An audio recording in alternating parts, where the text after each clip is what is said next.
Hello, everybody, and welcome to the Centimetre Perfect AFL podcast. We are between the semi and preliminary finals, two games on either side, two excellent games in the first stanza of this piece. Absolutely. Hopefully, we get the same in the preliminary finals, Liam, because that was some awesome footy we saw on the weekend.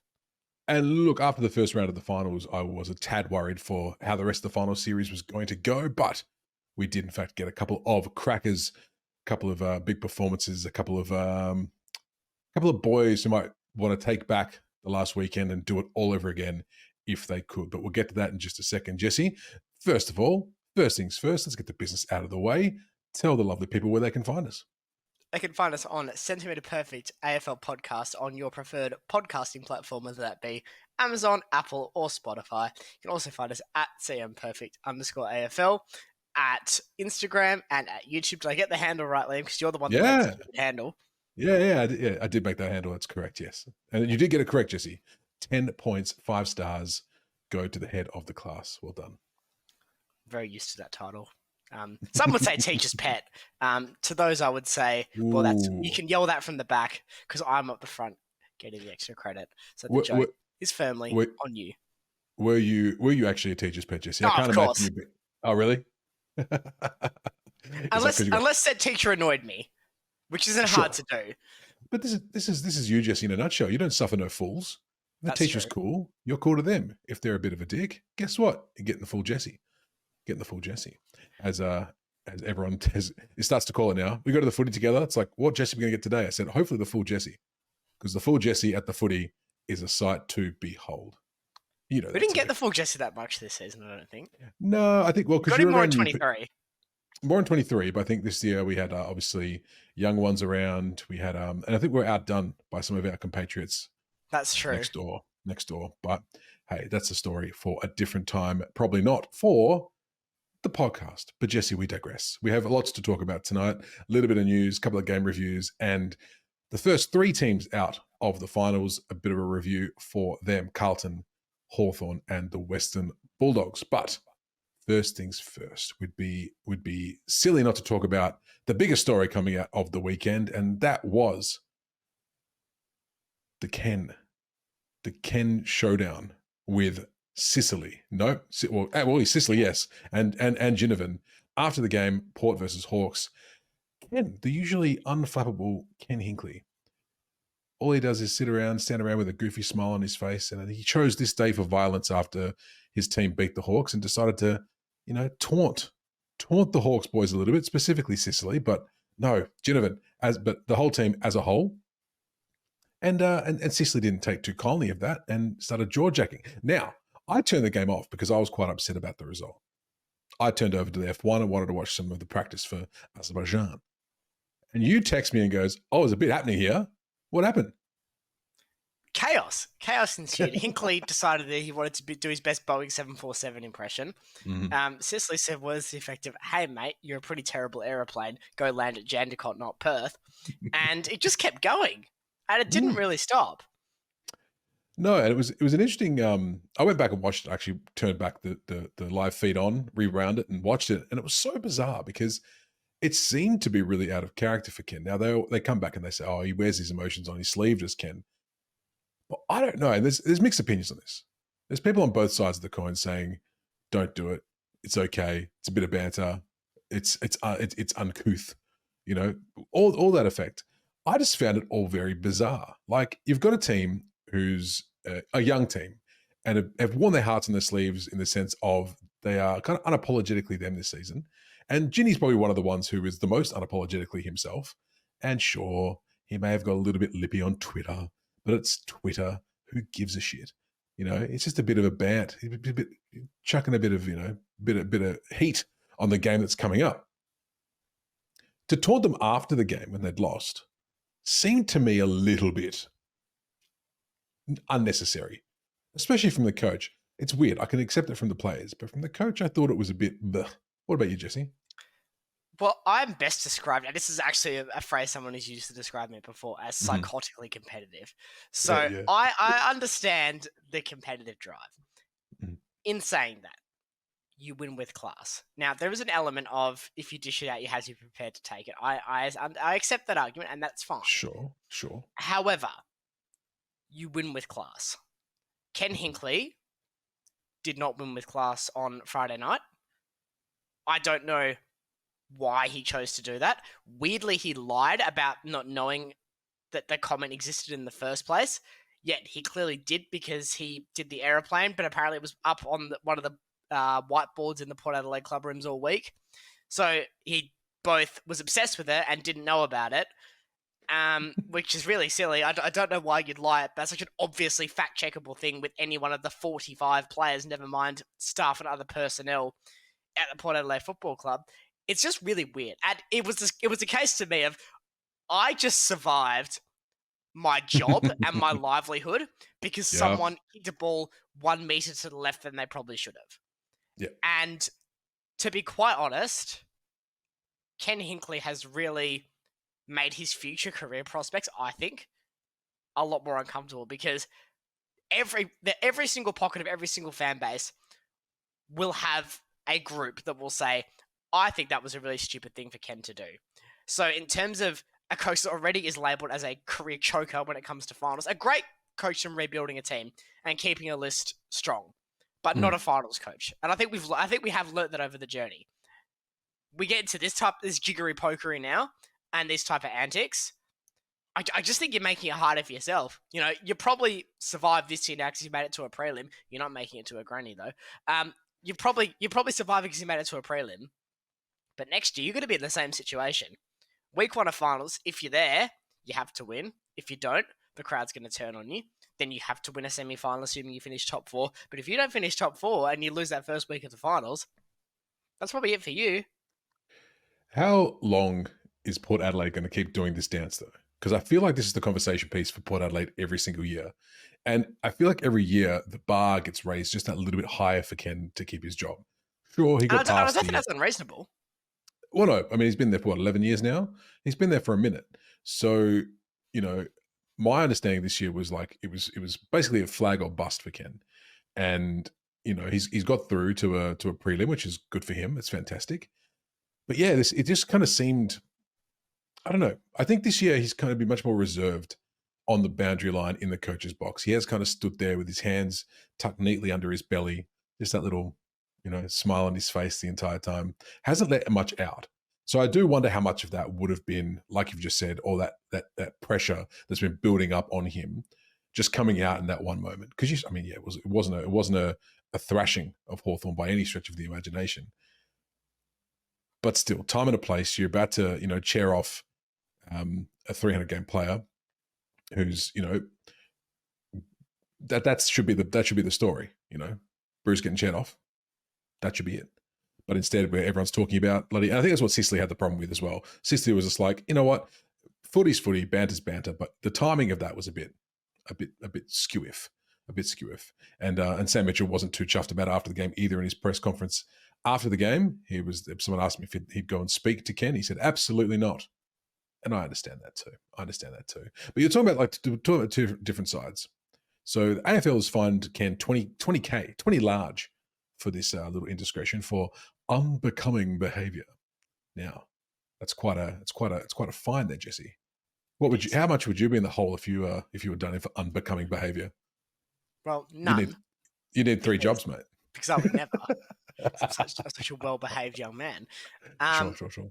If I was an AFL coach, hypothetically, yeah, I actually think I'd somehow manage to be an AFL coach and on the poverty line at the same time with those type of fines. Although my fines would be during the game or before the game, not after the game. Do I agree with the amount of the fine? I'm going to say no. As much as I think it was a classless, distasteful, borderline pathetic action by Ken Hinckley, I don't really think you can say that deserves a $20,000 fine. When you talk about homophobic remarks being made, getting the same fine. Now, I don't like playing whataboutism. Sure. That's a pretty easy line to draw. Yeah. I mean, same fine as Jason McCartney got last week for giving old Paps a bit of a bump at quarter time huddle as well. That was all overblown. That was all. Well, apparently same sanction. So same thing given to given to Jason at the same time as well. I mean, it was pretty funny because he's a tower over Papley, and he gave him a little bit of a, bit of a how's your father, just a little bit of a nudge. I love when you get the football coaches on there. Who was it? Mumford a few weeks ago did the same thing when there's a bit of a scrap, and he was in there trying to break everybody up, and he was just like, "Oh God, I want to be in here again. God, I want to be in here again." That was McCartney. McCartney was go play Masters, fellas. McCartney was the fellow who was who survived the Bali bombing, wasn't it? That's right. Good on him. But yeah, so an interesting little tidbit that took away from the games a little bit coming out of the weekend, but something that has to be talked about because whatever side you're on, you have the right or you're right. There's really no other side to that. But he's been done in 20 large for Ken, and we move on now. A couple of other stories I want to talk about, Jesse. Same game. On the back of that game, Todd Marshall apparently is now going in for scans on his brain to determine the severity of his concussion issues after he was subbed out again after some rather innocuous regular footy action on the weekend. Obviously, a big talking point this year or obviously the last few years in sport in general is the concerns about concussions. And look, if it's as bad as they're thinking that it might be, could be a bit of an early retirement for Todd. Preserve the rest of your life, young man. Go for it. But have you heard about this, Jesse? Have you read about this one? I haven't read about the scan parts. I was aware that there was a delayed concussion, which again potentially could have been avoided with independent doctors being on there because and I said this was coming. I said that concussions would be waved away or not diagnosed properly in a final because you have club doctors, and there is an agenda there. I'm not accusing these doctors of doing anything deliberately wrong, but they are ultimately answerable to their football club. Sure, they're also answerable to their medical governing body, but they are answerable to their football club as well. Mm-hmm. That's a bad thing. If the agenda is very clearly, hey, if someone is showing signs of concussions, they're not playing anymore, that's it. AFL independent doctor pulls them, happy days, cake and coffee for everyone. Yeah. That didn't happen here, and we once again find ourselves in a position where in 5 years' time, is Todd Marshall going to potentially consider legal action against the AFL or the Port Adelaide Football Club? In 10 years' time, is Todd Marshall going to consider legal action against the Port Adelaide Football Club or the AFL? We don't know. Is it only going to be Todd Marshall? Probably not. Which is a big problem for this league that is fully aware of the risks of concussion. I don't think you can play the head in the sand routine anymore in 2024, and yet we're still having this, at times, dominate the news cycle. Yeah. If there's a big hit in a grand final, let's say, hypothetically, Geelong get into the grand final, and let's say, hypothetically, Jeremy Cameron flies for a mark, he's playing as hypothetical Aliir. They hypothetically collide, and Jeremy Cameron hypothetically hits the deck headfirst. Now, is the Geelong club doctor going to have the conviction and the courage to make that decision? I'd feel a lot more confident that an AFL independent doctor would have the courage to make that decision. One that does not care about sports ball or has no interest in who's going to win this grand final. Mm-hmm. That's my concern. And we're only 2 weeks away from finding out if that concern becomes a reality. Yeah, true enough. No, I hope that they are going to be smart enough to do it. But more importantly, in this situation, hopefully Todd is okay. I mean, he's young. He's a young dude. And so that's the main thing that I think about with this stuff. It's like we watch this for our entertainment. It's always a lot of fun to watch. We love the big hits. But if you're, how old is he? Mid-20s maybe? Early mid-20s? If you're getting your brain checked for long-term damage now, maybe time to call it a day, Mr. Marshall. Now, one more thing before we move on to the games.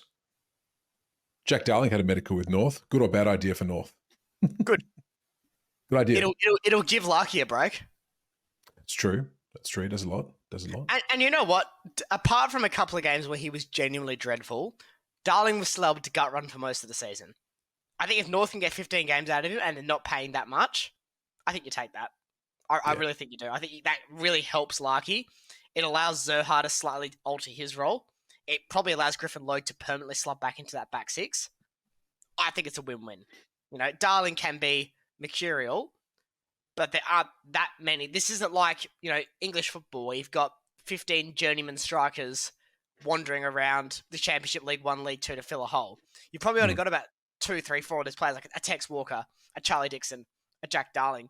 Is the middle one of those going particularly well? Not really. Could Tex fill the role? Probably. Could Darling fill the role? Probably. You're starting to run out of options beyond those three. Mm. Yeah. I think it'd be interesting. Look, this amongst all the other potential moving and shaking we're going to have in this off season, we're going to have a lot of very interesting and different looking teams coming into 2025. It seems lots of movement on the horizon. Well, Brad Crouch was both retired and unretired today by 2 different journalists, which was quite fun. Oh, so Mitch Cleary reported that Crouch is almost certain to retire, is likely to get a payout from St Kilda. And then Josh Jenkins says that's not true. He's training as hard as ever to get ready for season 2025. So congratulations, Brad, on your retirement, and welcome back, Brad, to the AFL. So good to have you back. Hope you enjoy playing Jack McRae in the slowest midfield of all time. Oh, yeah, they might start winning games though. You never know. Actually, speaking of retirements and out of retirements, Dusty Martin's had his chats with the Suns apparently, also to try and. I thought that was a done deal. I thought they'd changed the rules, but that could have been just grapevine rumors that once you retire you're done. But apparently he's taken the Zorko route and trying to was Zorko? It was flipping Hodgie. Hodgie took that route, retired, and then went back up to Brisbane. Zorko, what am I talking about? But it'd be interesting to see if he goes up there. I'm not too sure how that would work out. I'll be honest, I think it's a terrible idea for Gold Coast because much like I've said with Shai Bolton for Fremantle, Dusty nowadays is an icing player. He's not a cake player. You can't. He doesn't have any self-raising flour in him anymore. What he does have, though, is that sweet taste of success. So if you're ready to go and you're ready to make finals, be in contention, get to a prelim, you go and sign Dusty Martin. You go and sign Shai Bolton. If you don't have that, you don't sign him because he's going to take up an exorbitant amount of cap space, and he's not able to do things himself anymore like it's 2017. So it'd be very weird. And I've got to say, I think Hardwick's smarter than this. I would still be surprised if this goes through. Like, Rioli makes sense. They can probably bring up a couple more of the old band that still, can function in their role. But I think Damien Hardwick is smarter than bringing a aging, role-limited Dustin Martin to the Gold Coast Football Club, a club who, I will point out, has not made the finals in the 14 seasons of AFL football. Kind of run the risk of being a bit of a Gary Ablett repeat as well. Like, everyone's just looking to give the ball to Dusty. You know what I mean? And that's not going to be ideal for. I think they're a better team now than they were back then, obviously, but it's not something you can risk. I don't think if you're trying to move forward as a club. And see, if I'm Gold Coast, I take McRae because he's an inside mid, and obviously that comes with the caveat that McRae would need to leave Victoria, but he's an inside mid who then supports Flanders and Anderson. That's what they need. I don't think Dusty can play that role anymore. Ben Kings and Mac Andrew, I think a full year of those two together, that's fine. So there's actually not really anywhere I would put Dusty in that team. Like, immediately, there's not an immediate hole there. I would say Dustin Martin has to play this role, and that will turn around the fortunes of the Gold Coast Football Club. No, he ain't it. I don't think he's it either. I think he's just wanted to get up there and be with his old mate, it sounds like. But no, I think you're right. I think hopefully Hardwick's a little bit smarter than that. And says, thanks very much, Dusty, for the interest, but enjoy your retirement. Mac Andrew signed a long-term deal as well with the Suns, so close the doors on that as well. Good job, Mac. Get your money. 12 million. That's not bad at all. Take that, wouldn't you? That could buy a nice apartment overlooking the Coolangatta Airport, which, according to this podcast, is an excellent airport. Well, I'll be informed by first-hand experience, I believe, Jesse. All right. Let's move into the game. That was some good reels. No, we're not moving on. That was some good reels. Whoever edits our reels did a great job, I think. Oh, thank you. I did it myself. I personally like the Bontempelli one. What was your favourite? Oh, God. Here's the thing, Jesse. I watch them so often and I edit them. As soon as I release them out to Instagram, it's almost like that's the time they leave my memory. So the Bont one was very good, though. I actually did like the airport one the most. That was very funny. That was very funny. You can go find that on our Instagram if you want to see it. Go find it there. We're not going to talk about it again. We did that last week, didn't we, Jesse? In real time. But we have time. What, you gone? You going to say something? Or should we move into the finals? I'm happy to talk finals. There's two great games of footy. They were two great games of footy. Finals week 2. The semi-finals in the bag.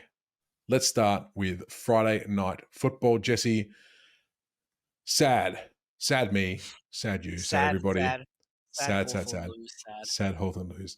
Port Adelaide 11-9, 75, defeating Hawthorn 11-6, 72.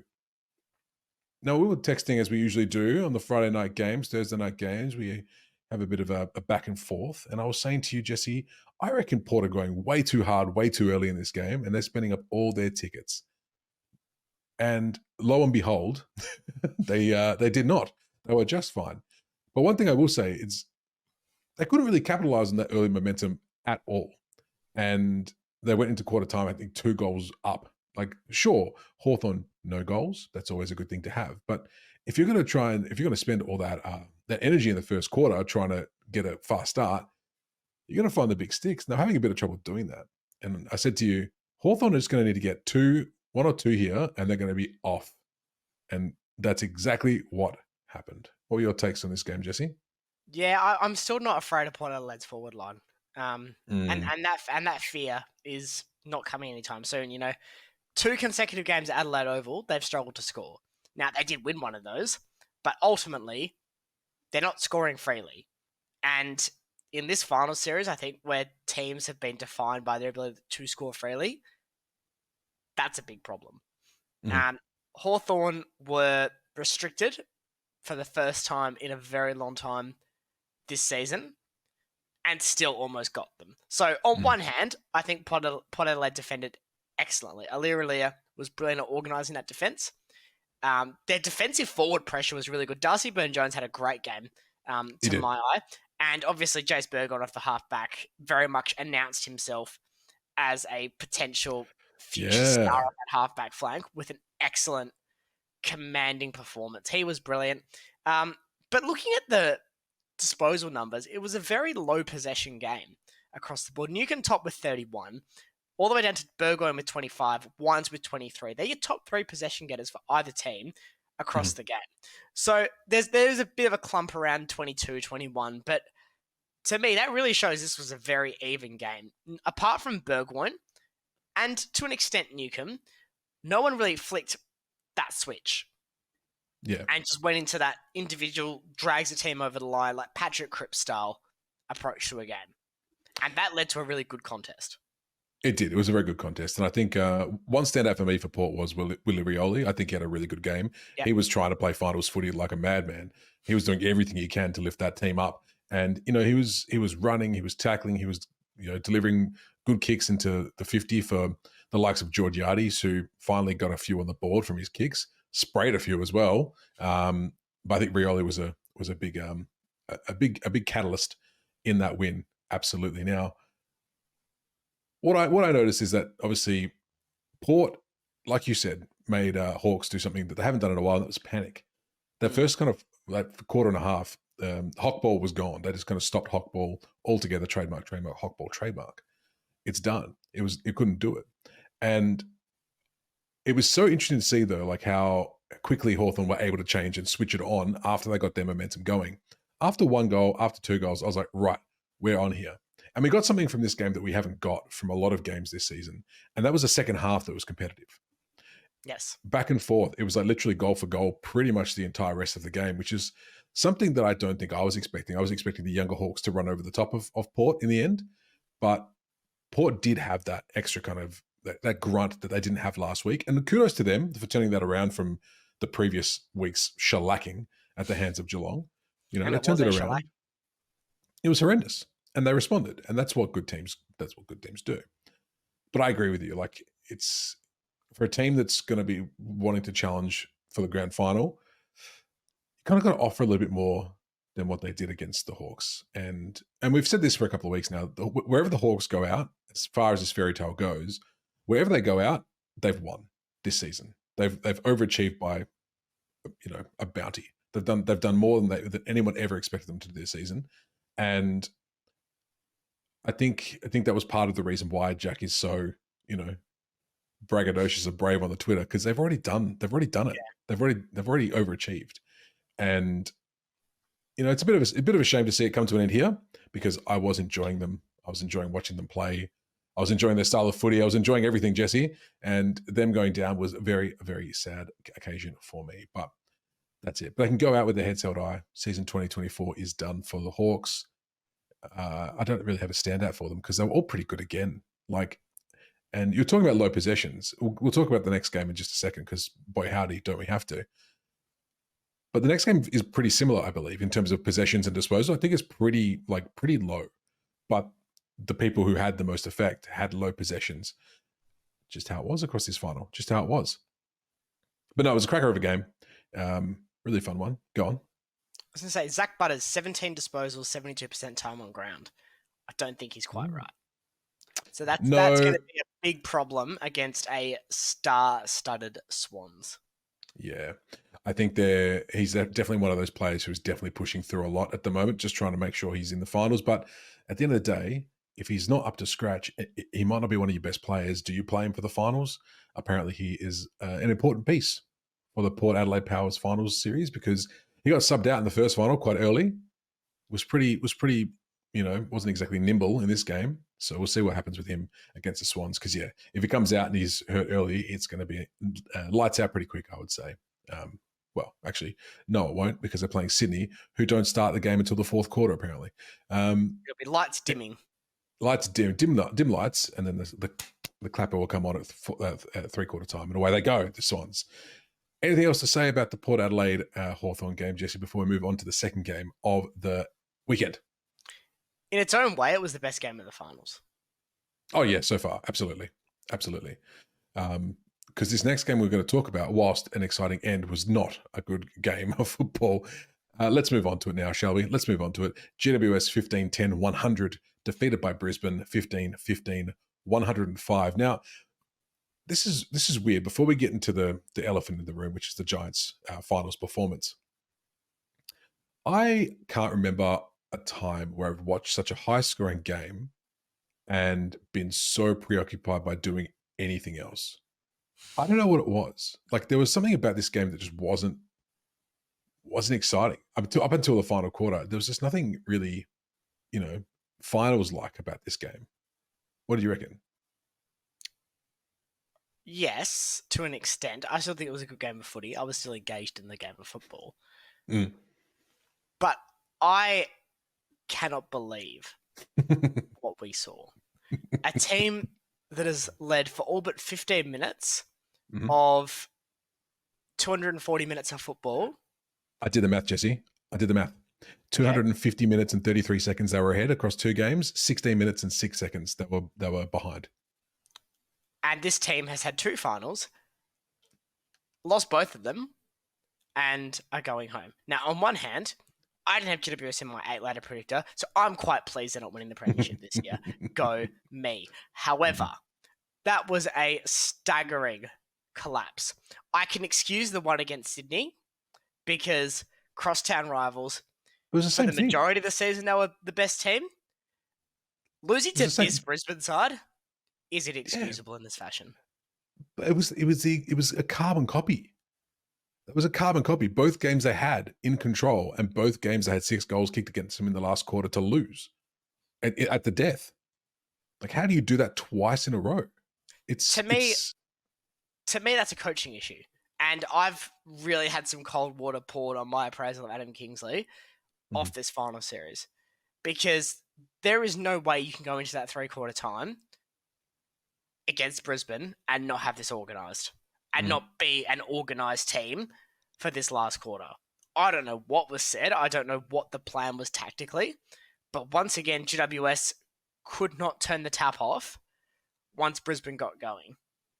Yeah. Now, should Brett Daniels have scuffed one in the goal square that most people in a Zimmer frame could kick?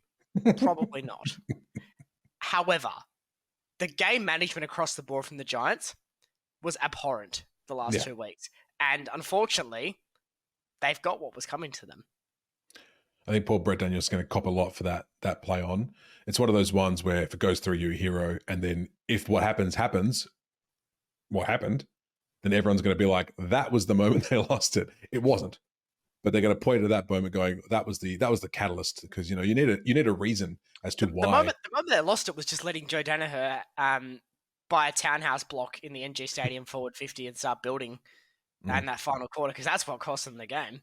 Yeah, it was bizarre to watch. Like it was just watching GWS with 3/4 of footy, and both of us were saying, "Well, this is over." You know, Brisbane are done. They're cooked. And then it's almost as if they just completely stopped Mm. and nothing. They didn't run for the ball. There was no pressure. Brisbane were just having a training drill. Is how it felt in that last quarter. It just felt like GWS were just nowhere on my screen. All I was watching was Brisbane hand pass it to each other and kick a goal. Like that's how it felt. It was the most bizarre experience I've ever had watching a game of football. And my Brisbane Lions friend over in Brisbane, she's texting me the entire time going, "What is actually happening?" And she's a Lions fan, and she was like, "What? Why? What's happening? Why are we winning? I'm happy about it, but why are we winning?" And I was like, "I have no answer for you. I have no answer for you. You're playing the Giants. Tsunami done, man." Strange. But you were saying before about like low possessions. I think one of the best players that I can think about standing out for the Lions was Calamachi, and I think he only had like 16 or 17 touches. I don't think he had many. I think Lockie Neal had 19, but he was still omnipresent. He was everywhere. So yeah, like a lot of their key players didn't have necessarily a whole bunch of the footy. They're key players now, but their franchise player had himself a game, and that was Will Ashcroft. As soon as he Oh switched, yes. that Ooh. game turned. He is obviously very good. I'm not breaking any news by coming on this podcast and saying that. It's very, very well known for a very long time, since before he was even in the league. Mhm. But my goodness, was that away? Much like Jace Burgoyne in a different lens did the night before. That was some performance, and I love seeing these younger players stand up to be counted during the final series on a stage meant for 90,000 people, and we will come to the crowd. On these huge stages, you want the young players who can deliver. And Yeah. Burgoyne delivered, Ashcroft delivered, even a 35-year-old Dane Zorko delivered. Yeah, he So did. He did. for the first two, though, the main part of the concept at least, that's really exciting.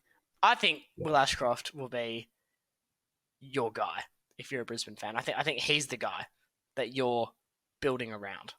And fortunately for Brisbane, they've already got their guy during the middle of what appears to now randomly be an extension of the premiership window that I had bolted shut after about round 3. You had the Carpenters out and everything, but the crowd, Jesse. So, Just horrible. like, here's the Horrible. thing. Like, Is, we is, is, understand. is this a semi-final or May in the I pouring was, rain? I was stunned because, like, we've when we said this before about GWS, like, their attendance is the lowest on average across the teams. You know, of all of them. I turned it on right as the game started, and I was stunned by how many empty seats there were at this stadium. Like, even if you're a casual fan of the Giants, you get out for the finals, right? If for nothing else, And I harken back to the 2016 prelim they had against the Bulldogs, and that place was packed to the brim. And then I realized the reason it was packed to the brim is because all the Bulldogs fans came up from Melbourne, had a bit of a cheeky trip up to up to Sydney to watch the game. This year, you got Brisbane, who people were probably expecting them to lose. You know, less likely for them to come and make the trip from Brisbane down to Sydney. But it really highlights the issues around the fandom of the Giants and if it's worked.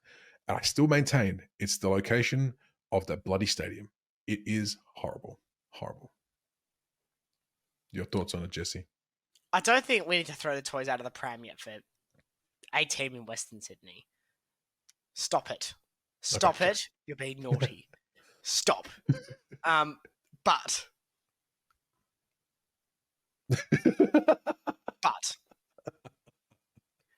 Yeah. I have concerns. I do have long-term concerns for the viability of this because, and to be clear, this is likely an AFL issue because the AFL set the ticket prices for the finals. So this is probably their fault, which apparently has been a quiet sentiment shared by most of the clubs this year. If radio scene reporting is to be believed, which, you know what? Good, it's not just me who hates every decision this year. That makes me quite happy. However, on the other hand, when we've seen this, Liam, when we occasionally get to finals, and the word occasionally there is very much underlined, you know, for that Freo Bulldogs final, I ended up in the very back of the 5th tier, paying probably double what my normal season ticket price would be to be at the game. Which, look, I get it, it's finals, but that's an AFL decision. And yes, Fremantle still turned up and packed that game out, and that was excellent. But Fremantle have almost 3 times the tenure in the competition the Giants do. So, fair's fair. They're also in an actual football market with a loosely veiled heritage to the 2 Fremantle sides. So they've got things going for them. It's harder for GWS. I would love to see finals ticketing go back fully, with the exception of the grand final, because we know that's never going to happen. But I'd like weeks 1 through 3 to go back to the clubs. And you know what? If the Giants are going to charge people $15 to go to a semi-final, great. You're going to get more people in. You're going to make it look better. And you know what? It's pretty simple. If you get them in and they win that semi-final, you might have, say, 2,000 of the 10,000 that bought a $15 ticket say, you know what? That's me sorted. Giants member 2025. That's what you need to do. You need to give people a reason to go. It's a conversation I have in racing all the time. If people don't have a reason to go somewhere, or they can watch the product at home, do whatever they want to do with the product at the pub or anywhere else, then people won't go to the destination or to the root of what's happening. They will go to an entertainment product. If you're charging them exorbitant amounts of money for entry, food, drinks, any of that, you're going to have less people going.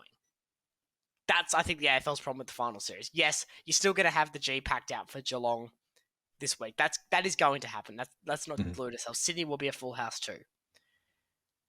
But that's 2 teams with a massive market. Yeah. Geelong fans they're used to going up the road by now. Yep. Sydney have established roots for 40 years within the city. That's an easy sell. These 2 clubs aren't going to be your problem children when it comes to actually selling out finals. GWS will be. Gold Coast will be. Team 19 in Tasmania will be. Even potentially North Melbourne and St Kilda will be.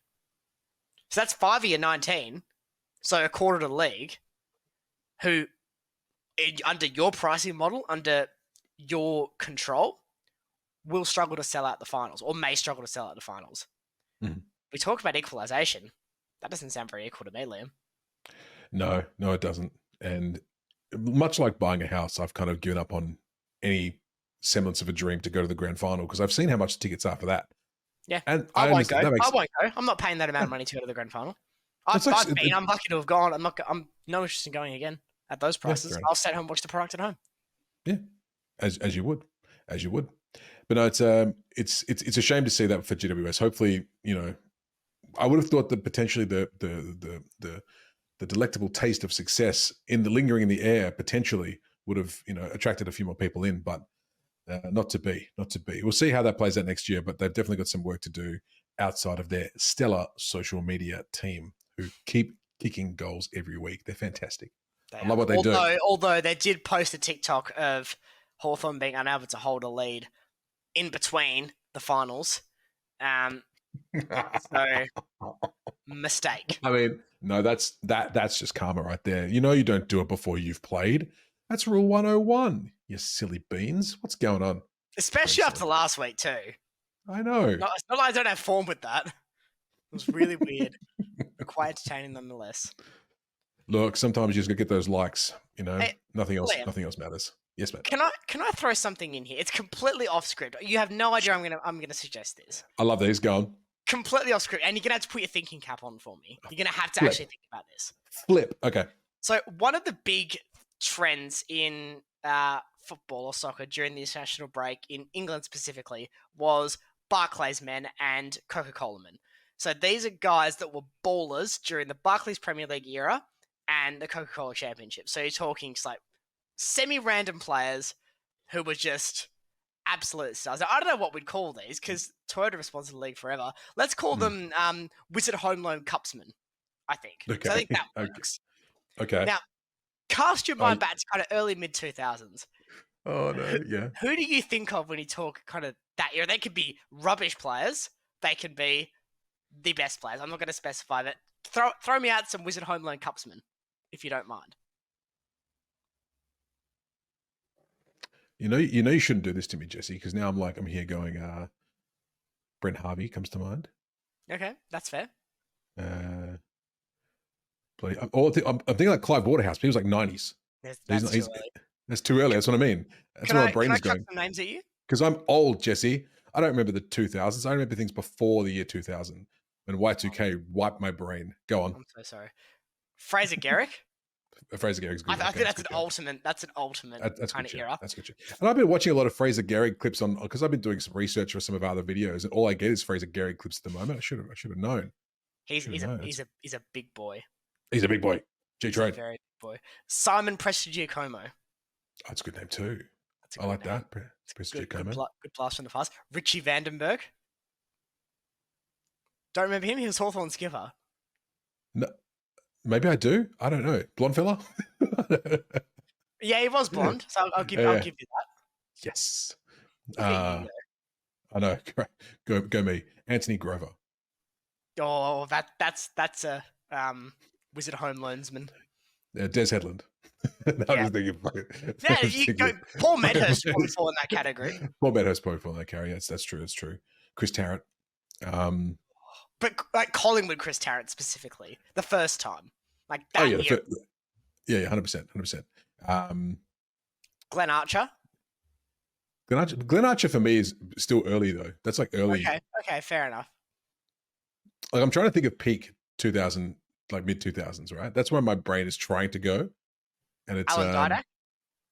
Alan Didak. All right, that's good. Dane Swan.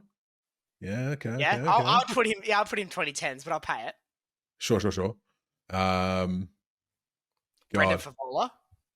The Fev, sure. Yep, he comes under that. It's funny because I have no idea what has spurred you on to ask me this question, but I've still got Matetas in the room stuck in my head in the background. It just reminded me. Well, here's because my memory doesn't work the same as yours, Jesse. Right? Okay. My brain tends to kind of keep things that I need and music lyrics, and that's about it. The rest of it tends to go out. Like people ask me at work, "Hey, do you remember that thing that you did earlier?" Like it could have been 20 minutes ago. I'm like, I've got no idea because I've done it. The task is complete. It goes away. Right? Sure. When it comes to footy, I have an amalgam of memories in my head. Right? Yeah. It's like one big ball of one big football. One big football in my head. Right? It's not the first time I've heard that. And that's where it sits. Like when you start, and that's what I get worried when you ask me questions on the fly. I know I can ask you these questions on the fly without any problem whatsoever. Yeah, if you don't think of the questions or the answers. That's right. I'm not going to talk to myself. That's weird. Hey, look, maybe we should try it one time. I'll sit here for a while and just watch you just rattle off AFL history and times and players, which is pretty much what's just happened, to be honest with you. I kind of contributed, but only when you prompted my memory for that particular time. You said player, I went, oh, yeah, good one. And then we moved on. Byron Pickett. Byron Pickett's good. That's good. I still think of Byron Pickett as, it doesn't matter. It doesn't matter. Like, and this is the thing, it's all that was fun. That was fun. I'm sorry I'm sorry that I sprung that on you, but it just came to my head. If I did it next week, the trend would have been old and dead by now. So I thought it'd be a bit of fun. Sure. It was a bit of fun. You can see that. I'm pretty sure you'll be able to see the visible nervousness on my face when you said, I'm going to ask you a question unprompted. Far out. I'm sorry. No, that's okay. That was fun. I had fun. It was a walk down memory lane. Luke McFarlane. It's great. Random AFL players of the 2000s might be something that we end up having a bit of fun with on the Centimetre Perfect AFL podcast wider network as well, Liam. You never know. We'll see what happens. I'm excited for that, actually. I'm excited to start doing some stuff for that project when we can. It's going to be great. Stay tuned for that. That'll be on YouTube in the coming months, I am sure. But, Jesse, we digress. We have 3 teams to talk about and rate their years. Shall we get into them? Let's start with Carlton, the first team to be eliminated from the 8 this year. Retirements none so far. Delistings. I'm going to say some names. And there's only one that really matters. I shouldn't say it like that, should I? There's only one notable name in here. Dominic Akwe, David Cunningham, Caleb Marchbank, Alex Murkov, and Jack Martin has been delisted. Leaving, here are the maybes. I'll still put the Harry Mackay with the Petrarca trade bait as a little carrot dangler, even though I think that's over. It's done, isn't it? Matt Owies, Mark Pittonet, and Matthew Kennedy. Yeah, we need to talk about Owies right off the bat, I think. Okay, before we go anywhere else, because to me, this is unfathomable that he is not signed. In this modern era, 30 to 35 goal a season small forwards are just about non-existent. Mm. It's just simply not a role that churns out numbers anymore. I mean, sure, Stengel is currently fulfilling that role quite well.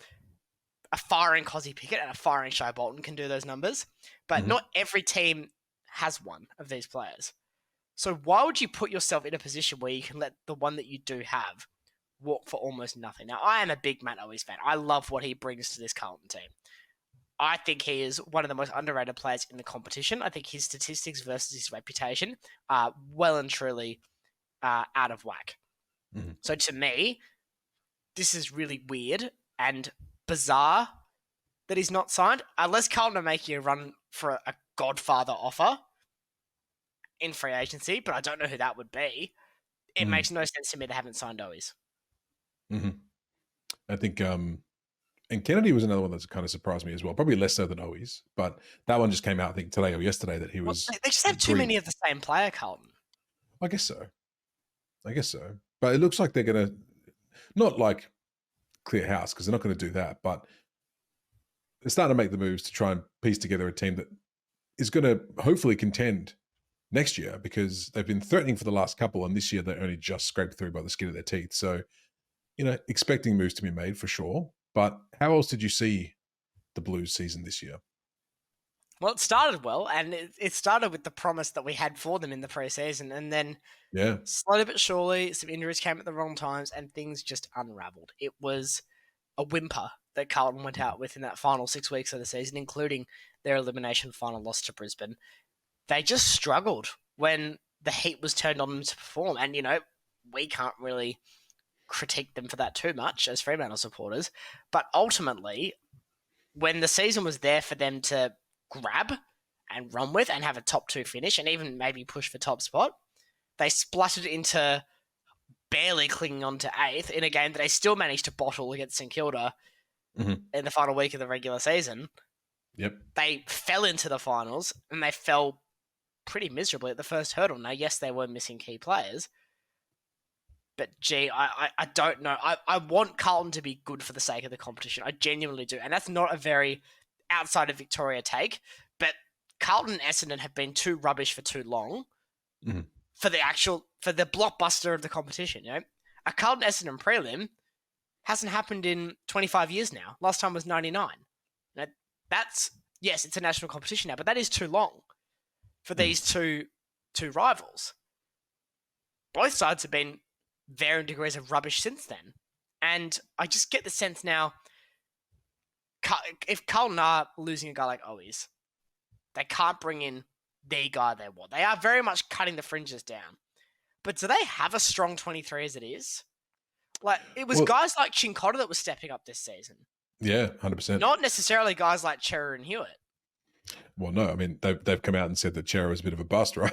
They've come out and said, maybe not the deal that we was sold on old Chera. He's been hampered by injuries himself. But one of the questions I have for Carlton is are they only good when they've got their best 22, 23 out there, and as soon as that crack starts to show in terms of injuries, maybe a little bit of poor form from somebody, but as soon as there's a little chink in the armor, then they capitulate. They kind of they crumble, like you said. So they need to have their best players out there. And if they don't have the best players out there, they ain't winning. And I mean, It just seems to be. to a degree, that's true of every team.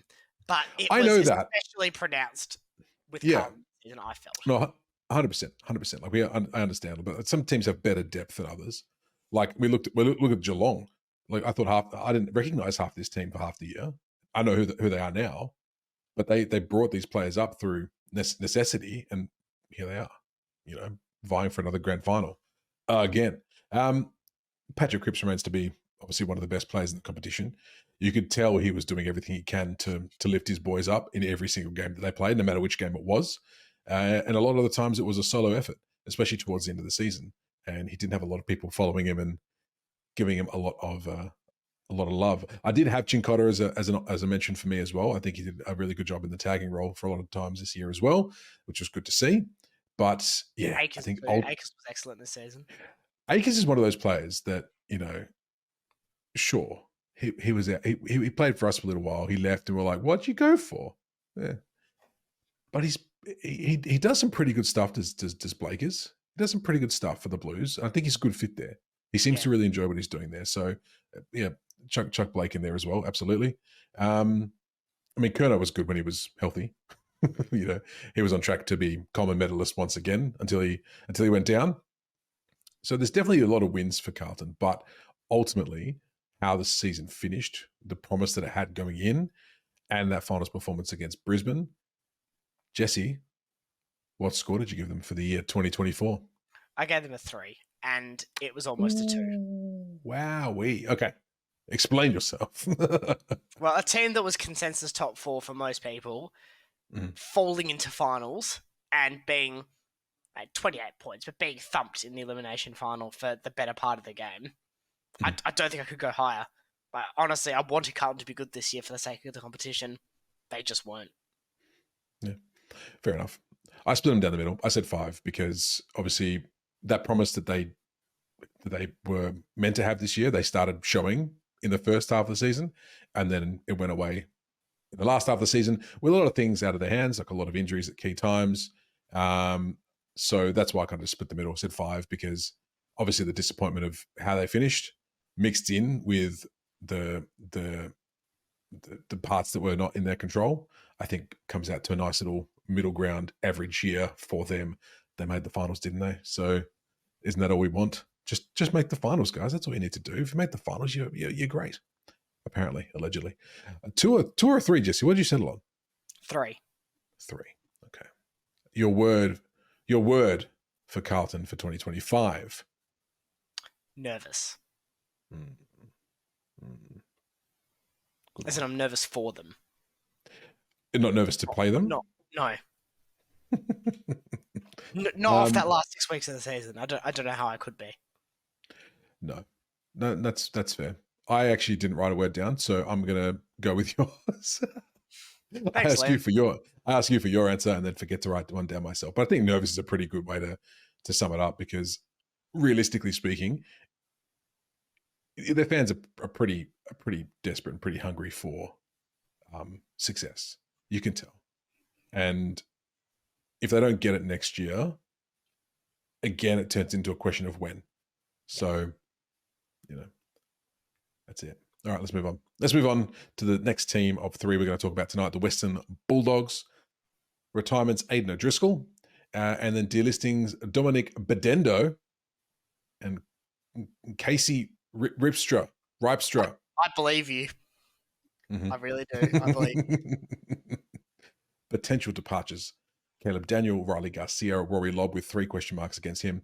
Basilenka and Jack McRae, who was announced today or yesterday as wanting to leave the Bulldogs as well. So, I mean, we'll probably take out Rory Lobb. I think he's probably done enough to keep himself happy there potentially. But some pretty well-known names around the Bulldogs parts wanting to depart the Bulldogs. What do you make of that, Jesse? Well, obviously Bailey Smith is a huge loss for any club, but it wasn't there this season. So it's hard to benchmark how much that's going to affect the 2024 Western Bulldogs. McRae is on the outer. I still think he was poorly treated this year, personally. I think he was still productive and could have been a valuable help when teams were getting overrun in important games late in the season. But, I'm not a coach. And Caleb Daniel is... I get why he's on the outer. He's still a great field kick, but with his leg speed slowing down, he's starting to lose his serviceability in defence, and that's a problem. So I get that one. But yeah, the Dogs for me, I wasn't really sure what to make of them coming into the season. I thought, they were probably on a slight downturn, and I still think that's true, but I think other teams just collapsed faster. Now, that's not to say that Dogs will collapse next year. They may very well stick around and be a contender. But I think they managed to avoid a detonation this season when they were probably flirting with it at various stages. Jamari Ugle-Hagan looks like he's filling into himself. Norton was healthy most of the year and was productive. Sam Darcy is growing into the player that I think people were hoping he would be. Now it's just about the periphery players. Getting that 23, getting that right, and getting the balance right defensively as well, whether that is including or excluding Roy Lobb, is going to be critical for the Dogs in 2025. Yeah, I never know what to make of the Bulldogs. Like, I never do. Like ever since they won the premiership in 2016, like from seemingly out of nowhere. Since then, I kind of expect them to be good, but also expect them to be bad, and somehow they always deliver on that promise. Like, Yeah. and this year was no different. Like, both of us had them sliding this year, and they finish what, sixth, fifth, sixth. So yeah, I tend to I see what you say though. Like this was a close year. Around them were a lot of teams that were one win, a draw away from being above them on the ladder. And you got to take your chances where you can take them. But yeah, I never know how to pick them. I don't know if they're good. I don't know if they're bad. I had looked through their results when I was doing a little bit of look back on this, and again, they're just like they beat a good team, and they lose against a bad team, and they beat a bad team, and they lose against a good team. It's just like all over the shop. But yeah, it'll be interesting to see how they put things together next year. You actually said most of the things I was going to say. Jamara's looking good, but not really quite their elite. Norton's looking good, but he's not elite. Bond had a fine year, not the. And again, I think we're both dying this hill that he wasn't as good as everyone was making him out to be this year. No, it wasn't. It's that simple. He's good. He's absolutely good. He's a star of the game. But he was good. Like he wasn't, next level. He's too taggable. Yeah. He's a big boy. Taggable. He's a big boy. He can break that tag pretty easy. He showed that. When he showed when he showed his ability to break, but kind of like a Fife thing, right? When Fife was good, albeit not that often. I know you're going to go off on that tangent. I'm not going to do that though. But when he does do it, game 1 or game 2 when he was good this season, they're your options. Ironically, one of them was against the Western Bulldogs. Okay, point taken. But like what I'm saying is like when Bontempelli was breaking the tackle, was looking good. That's when he was looking in his best, right? And that's when everyone, all the commentaries, Brownlow, give it to him. But yeah, I don't think he was quite there. So a lot of good players, and like you said, Jamara's still young, Norton's still pretty young. They're all going to come into it pretty good. But I do wonder if they're too tall, the Bulldogs. I know Caleb Daniel, if they lose him, that's half the average of the height, shoots up after he goes away. So I don't know. I don't think it matters if you play the right game style. But I think they do. That's true. But yeah, no, you've said it all, Jesse. Let's put a number on it. What number did you give the Bulldogs this year? I gave them a 7. I gave them a 7 because they did significantly better than I thought they would. I toyed with a 6, but I think a 7 shows they were above where I thought they'd be this season, and they've kept themselves relatively intact, and they've shown progression. So I'm happy to give them a 7. I gave them a 6. I think similar ideas, but I think for that next level, they had to give a bit more in that first final against the Hawks. Yeah, that's fair. But still a good year for them. Absolutely, making the finals, exceeding expectations. I'm sure. Your look ahead for 2025 word, Jesse. Regeneration. Interesting. Mine's knife's edge, because again, that's 2 words. No, I just put a hyphen in between them, Jesse, like I did last week. Shouldn't hyphen at the end of an S. I don't care. It's singular, so it should be knife edge. I'm not here. Say knife edge. Say knife edge. Say knife edge so it's fixed. No, you don't interrupt me. Knife edge. It's not a knife's edge, Jesse. Grammatically incorrect. I'm going to change the name of this. I'm going to change the name back to Centimeter Perfect with an ER. See if you notice. I bet you will, though, actually. You will definitely notice. Okay, congratulations, I've ended this podcast. No. Okay, knife edge then. Fine. Thank you. It's because you have an absolute sook if I don't correct myself. I won't cough it. Because, again, this is how I feel about the Bulldogs every year. It's either going to be like chew or chew. No, it's not going to be either of those. It's usually right in the middle, right on the knife's edge. Right on the knife edge. You weren't trying to one word that. Oh God! Yeah, what's the next team? Look, when you get a bit older, Jesse, you'll start losing your grammar too. I guarantee it. The last team, Jesse, and not least, we have to talk about today. Fun, Hawthorn win. Fun, Hawthorn win. Fun, Hawthorn win. We got to talk about the Hawthorn Hawks, which is. Good. It's going to be great to talk about them. Retirements, Chad Wingard. Delistings, none as of this moment. Maybe leavings, Ned Reeves, because Lloyd Meek is a champion and a god of rucking. And I don't know why anyone would want to leave the Hawks right now, Jesse. I don't know why anyone would want to leave the Hawks. I think at the moment, it's hard to argue that they weren't the best, most exciting team of 2024. And it all stemmed from a turnaround of form that I don't think anyone was expecting, to go from 0-5 to just start beating everybody, bar a couple of hiccups along the way, and games they could have won as well, against Port and who was the other one? Sydney?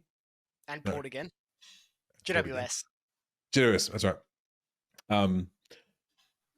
Like how can you not like what the Hawks did this year? How can you not like what Sam Mitchell did this year with that team? I don't know what happened after round 5, or if round 0-5 were just, setting up for what was to be the rest of the season. But every week they would come out, and every week I'd be looking for the Hawthorn game to watch on TV. There'd be Freo and there'd be Hawthorn. They're the two that I'd be looking to watch because I wanted to see what these kids could do. Perfect mix of young guns and old heads leading the way. Lloyd Meeks resurgence, D'Ambrosio, Newcomb, Wapple, Moore, Day, Scrimshaw, Deer, Ginnivan, Moore, I'm sure. Who I missed, Jesse? Like all these young, exciting players who are just coming through. Jaff, like this, even though he barely played this year. Jaff, Marbior when he's actually playing. Bless him. And not He doing does weird things. He does some weird things, doesn't he? But you need that character as part of the Hawthorn. That's what it's all about, embracing your character. But there are a lot of names that, they're going to hold on to next year. And there are going to be names they're going to bring in. And there's going to be names they're going to bring in. Battle, yeah. Potentially Bailey Smith. I don't want to jump the gun for the 2025 word, but Miners Premier might be up on the list. I reckon,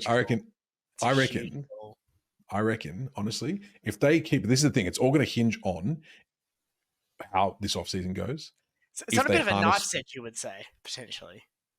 On a knife edge, Jesse. Please say it correctly. Please don't ever say that again. I really hated that. Yeah, I know you did. But it is actually probably a better word for them. But I'm actually more intrigued. That's my 2025 word. I'm intrigued by Hawthorn. Because if they could replicate what they did this year, then I can't see them losing very many games. That's a massive if. You never know how it's going to go year to year, right? They could come out next year. Everyone's going to work out what Sam Mitchell's plan was. Everyone comes out and absolutely destroys Hawthorn in every single game. And all of a sudden, the selfies go away. Everyone's sad because they're losing.